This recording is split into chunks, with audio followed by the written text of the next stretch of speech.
The median price of a 3-bedroom rental in Cambridge, Massachusetts today is $3,900.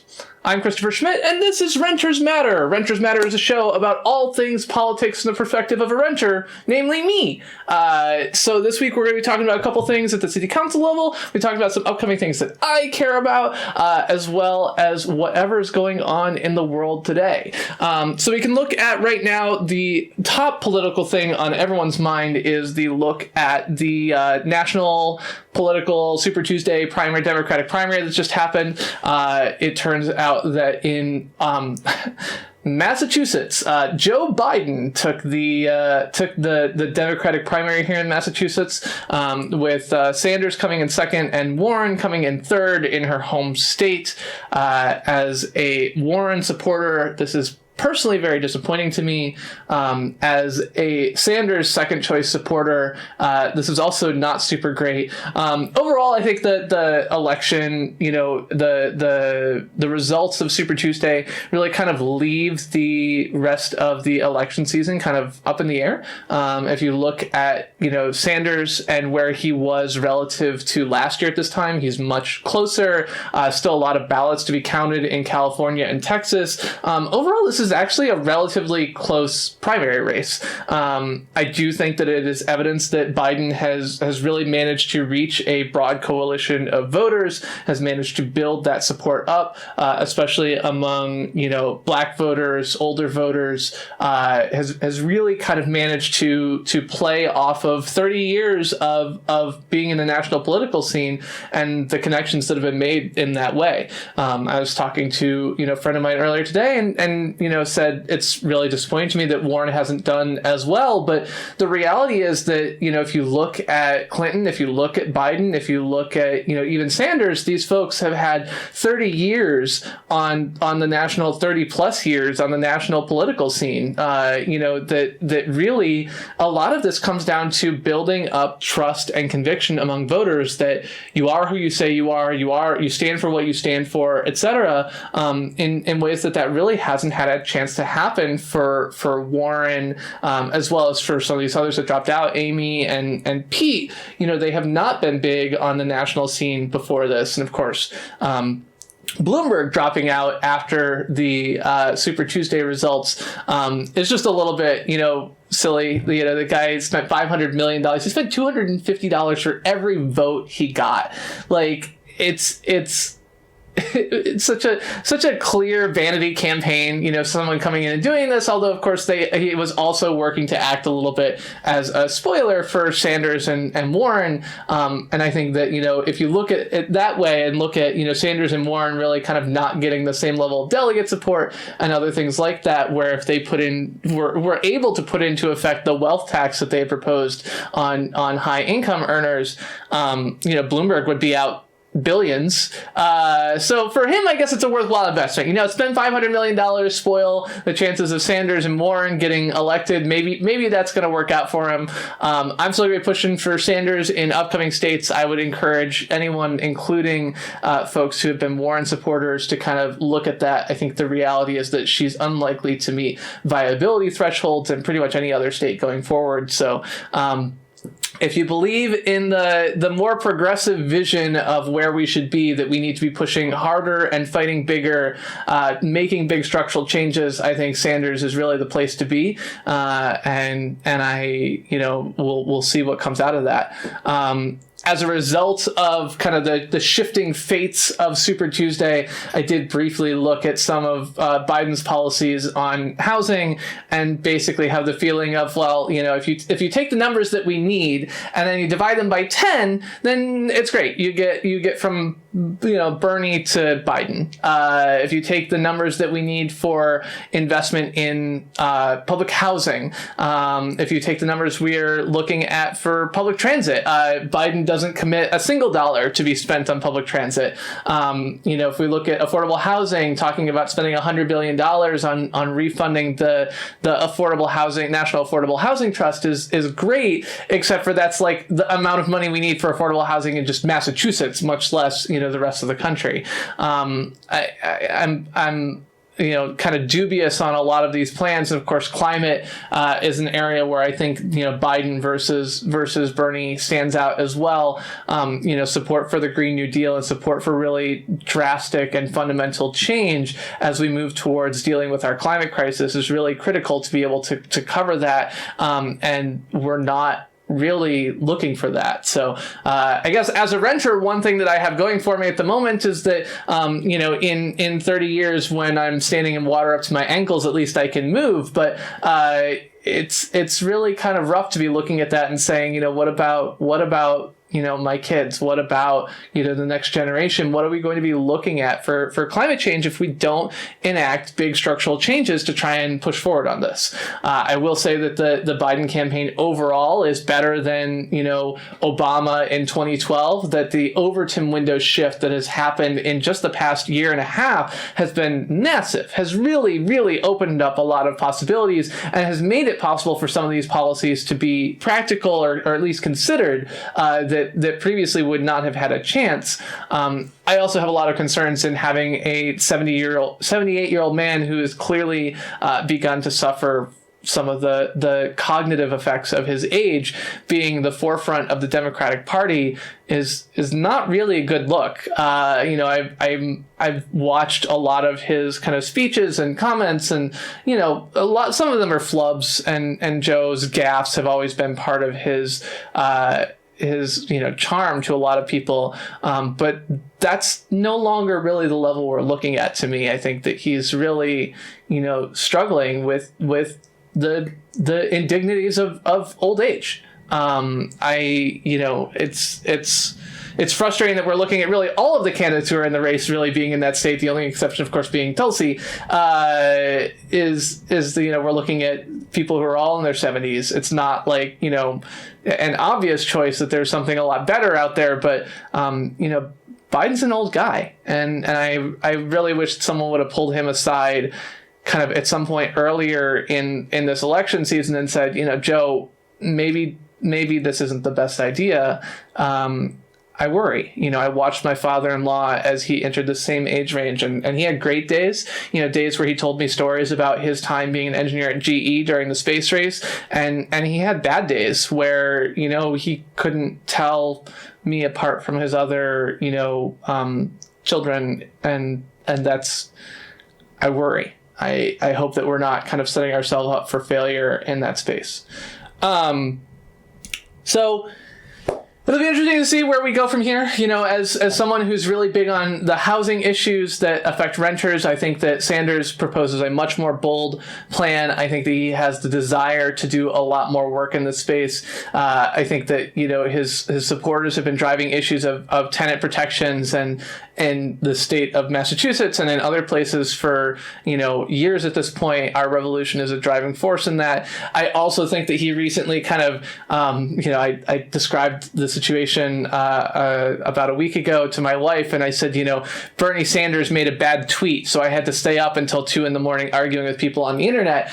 I don't really love that. So Bernie Sanders commented in the local space on the Suffolk Downs development. Suffolk Downs is a large abandoned horse racing track that has currently been sold to a developer who's looking to develop 10,000 homes on the property. It's immediately adjacent to 2 Blue Line stops. It's immediately, it's near the East Boston area. The development would include something like 1,800 affordable housing units, 1,400, something like that, 1,400 affordable housing units that we built there. And there's concerns from the community around the effects of gentrification, and Bernie, had this comment of, well, there should be more affordability here, or something along those lines. And I think that, it's fine to say there should be more affordability here in the abstract. I think that the way that you should get to more affordability, if that's what you want, is that someone in the public domain has to be, investing in that. If you look at Bernie Sanders' plan to spend $2.1 trillion on funding the affordable housing developments, it's great to say, great, we should do that. But if you look at Boston's overall share of that, just based on population, it might be $5 billion. And $5 billion is really what we're talking about to build the Suffolk Downs development. like $5 billion is what this development will cost. It's unclear without public investment how you get a much higher rate of affordability here.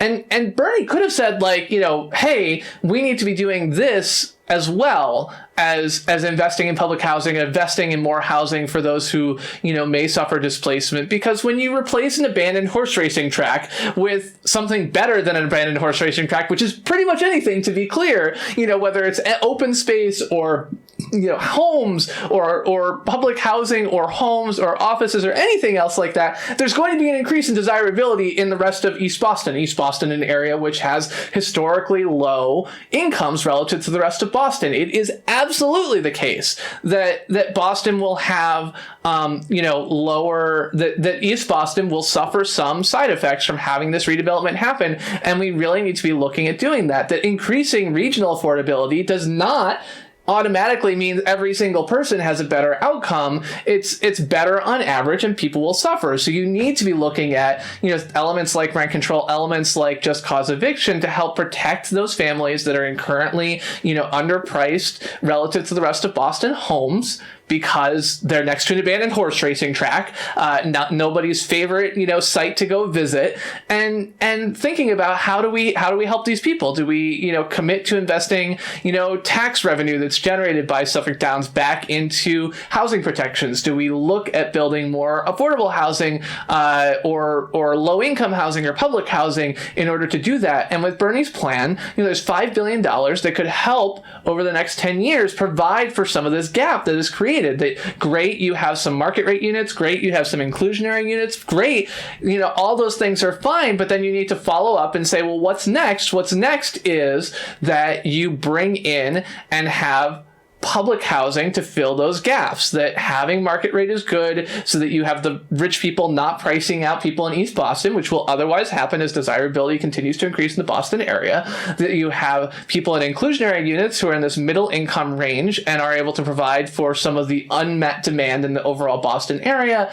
and that you have a commitment to try and really meet the needs of people who are priced out of East Boston, because East Boston will be more desirable because it's no longer next to an abandoned racehorsing track, and find homes for them as well. And we know that waiting lists for public housing are too long. We know that affordability is too low. We know that these things will be a problem, and that the people who are currently able to pay the least will be the ones who suffer them the most. So we should be doing more, but we shouldn't be doing more at the cost of not building things. We shouldn't be doing more by trying to put all that on private developers. We shouldn't be doing more by trying to take these, private investments and saying, well, you should be giving up, more profit until you're making zero, because it's just not going to work. You're not going to be able to tell someone, like, you should make zero profit, because even in a situation where, like, we're in a crisis, that crisis is self-imposed by creating too much of the city that you say is only reserved for rich people, and not investing more in that.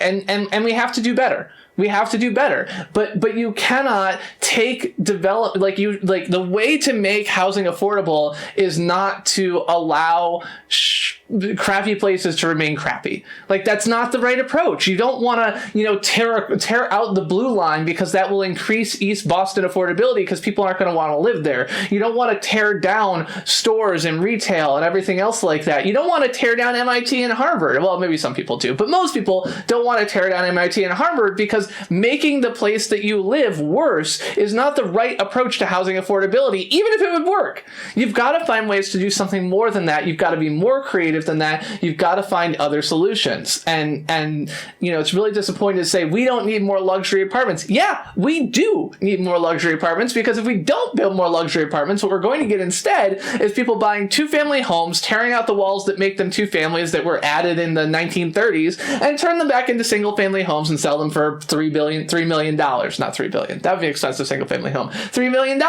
which is what we see throughout Cambridge as people buy relatively more affordable homes they down convert them, they, upsell them, they do all this other stuff to create more fancy housing for rich people, because we don't build enough rich people housing either. Now, I don't have as much sympathy for rich people because they can go move somewhere else, but the other place they're going to move is into the affordable housing. They'll just be like, okay, cool, can't buy a new fancy place? Great. I'll just go buy that triple decker from you down in East Boston. I'll just buy, this building and do whatever I want with it because I am wealthy and I can do that. If we look at the prices that are being charged for Market Central across the street here, the Mass and Main building, we're talking about it being $2,500 for a 350 square foot studio. We're talking about it being $6,000 for a 3-bedroom place. People can afford that. They can afford to buy your dinky single family. They can afford to buy your 2-family, your 3-family in East Boston and do whatever they want with them. And they're going to. So let's make rich people spaces too, so we don't have to have this competition going on. This is not a zero-sum game, and we should stop pretending that it is. At the same time, we should also be building more houses, more so, as much as we can, into areas that are more financially resilient. We should be building in rich people areas. And that's another reason I'm happy about the results from last night. The Northland development, a 800-unit development with 140 units of affordable housing replacing an abandoned warehouse and parking lots in Newton, Massachusetts, had been previously supported by the city council at a vote of 17-7, and was just recently, yesterday, they had forced, 5% of residents had forced a referendum. That referendum passed 60-40 or 58-42 or something along those lines. So this project will be going ahead, although I'm sure there will be more lawsuits and attempts to slow it down, and adding 800 units of housing in Newton, Massachusetts, one of the wealthiest, most exclusionary suburbs that we have here. And that's super exciting to me. It's super exciting to see that, yes, the electeds supported this as 70%, and yes, the people actually voted for it at 60-40, despite, an involved and dedicated misinformation campaign. The voters of Newton have spoken in favor of housing, as almost always happens when housing is put up to a referendum and not stuck behind, silly planning boards and neighborhood councils and other things like that. In Cambridge, we've actually completed 2 different upzonings this week. Unfortunately, one of them is only for commercial. The Grand Junction path overlay district will be passed was ordained this week. That will be giving a new commercial development space to Alexandria Properties, which will also be working to develop out the Grand Junction path and buying property and managing property around it. As well, they will be buying what is currently the Eversource property that was planned for a large substation. That substation will be moving to where the blue garage is near 1 Kendall Square today, and that garage will be buried, and we'll build another couple 100,000 square feet of office space as well. It's this whole complicated trade, but regardless, this is another step towards actually creating the Grand Junction path, which will be an excellent multi-use bike path that will connect up to the Somerville Minuteman bike path. I'm not sure exactly what it's called, but a bike path in Somerville. This is a long 30-year project they've been working on, and this is kind of a significant chunk of that path that's actually going to move forward in exchange for Alexandria getting to build these bigger buildings. So that's kind of good. We got to build some housing to house all these people who are going to move here, but we can kind of treat those separately. Beyond that, Harvard Square also just had a new zoning ordinance overlay change passed this week. Really excited about this one because I think it's going to give the square more opportunity to kind of change and develop an opportunity that has kind of been missing for the past 25 years. The Harvard Square Neighborhood Conservation District gave their report on some of the work that they've done around kind of trying to preserve the style and nature of the square over the past 30 years, the past 20 years that the conservation district has existed, and I really think that this is a valuable thing. It's going to help potentially open up opportunities to have some things be redeveloped and not just be home to chains, to open up opportunities for more largely retail and commercial development, but also potentially even for a little bit of housing in a couple of places to kind of open up Harvard Square beyond where it is today. All largely controlled by special permits. It will all be through the the planning board instead of via some kind of, non-discretionary process. But I've really been pretty happy with our planning board overall, and hope that they'll be able to move forward well there. Speaking of the planning board, I will be at the planning board next Tuesday at 6:30 p.m. presenting on my petition to change zoning to eliminate the restriction of family to mean only 3 or fewer unrelated people. This definition, the more I've looked into it, the amount of legal history that shows how just blatantly illegal this particular language that's used by Cambridge is. In 1974, there was a case that literally said, the use of degrees of kinship in order to define this kind of zoning element is just wrong. And that was also confirmed via elements like New Jersey really kind of getting rid of all this. There's so many different cases, New York, New Jersey, Massachusetts, that have really established that this is the wrong way to do things. So that will be at the planning board on Tuesday. It will be at the ordinance committee the following Tuesday. So I'll be attempting to get rid of that particular change.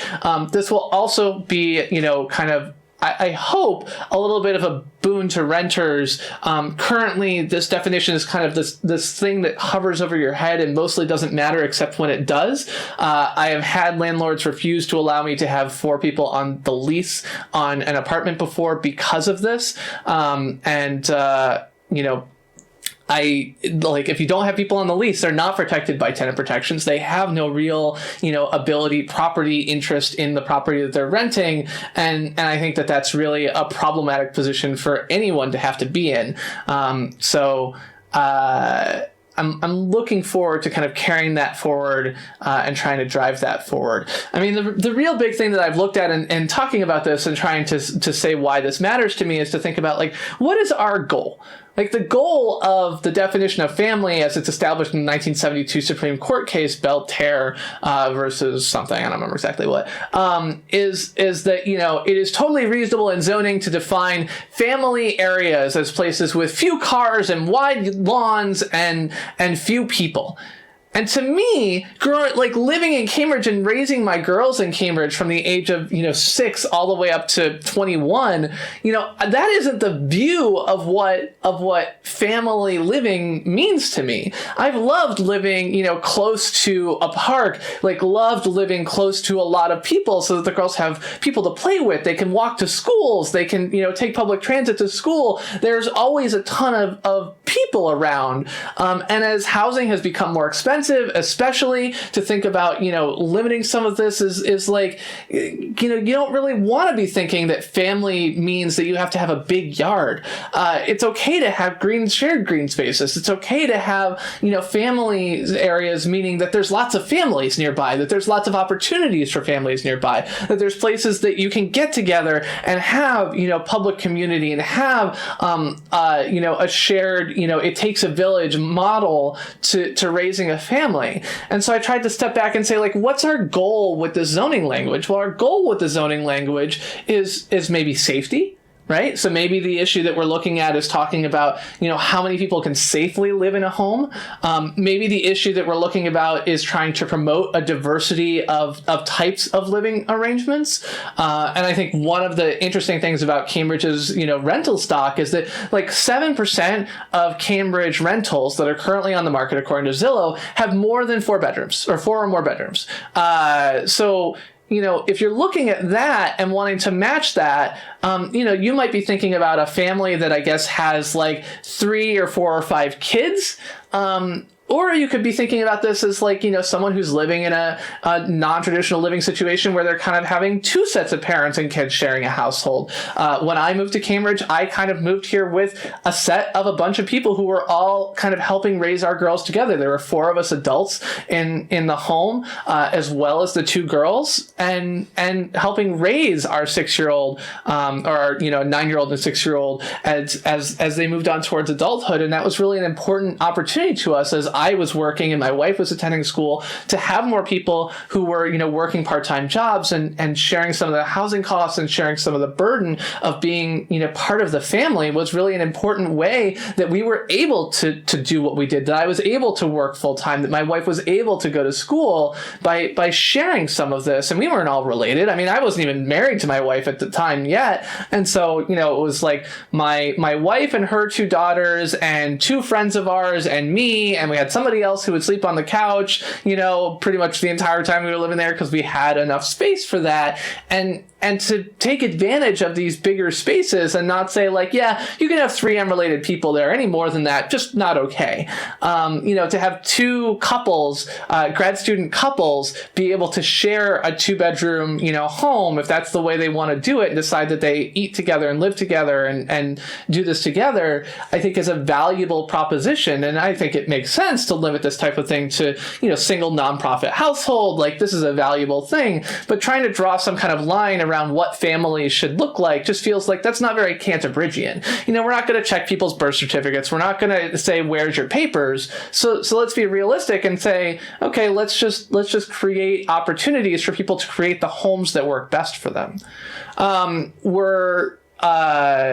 So that's what's coming up there. Beyond that, there's going to be a talk from Elizabeth Cohen at CCTV on April 1st on the history of affordable housing. The ABC, A Better Cambridge book club, is going to be reading through the tenant displacement report at our book club. I believe that's in 2 weeks, March 17th, I think. I'll double check the date and hear from me again next time. Or you can check me out on Twitter at Renters Show. You can search for Renters Matter or Renters Show on Twitter. We'll be talking through the affordable house or the tenant displacement task force that came out from the city last year, talk about the proposals that have been proposed and what we can do next in that space. The city manager's contract will be up for discussion again March 12th at the Government Operations Committee hearing. And YIMBY Town is coming up in just a little bit, April 2nd through 4th in Portland, Oregon, unless we all catch coronavirus before then, which hopefully we will not. So that's pretty much a summary of things that I'm looking at this week. Sanders will be better than Biden for housing and renters. Harvard Square and Grand Junction zoning overlay passed. We've got the family's definition of family in zoning coming up again. That's next Tuesday, the 10th, and the following Tuesday, the 17th. I'll be there. You're welcome to join me and see if we can change things for the better here in Cambridge. I'm Chris Schmidt. This is Renters Matter. Have a good one.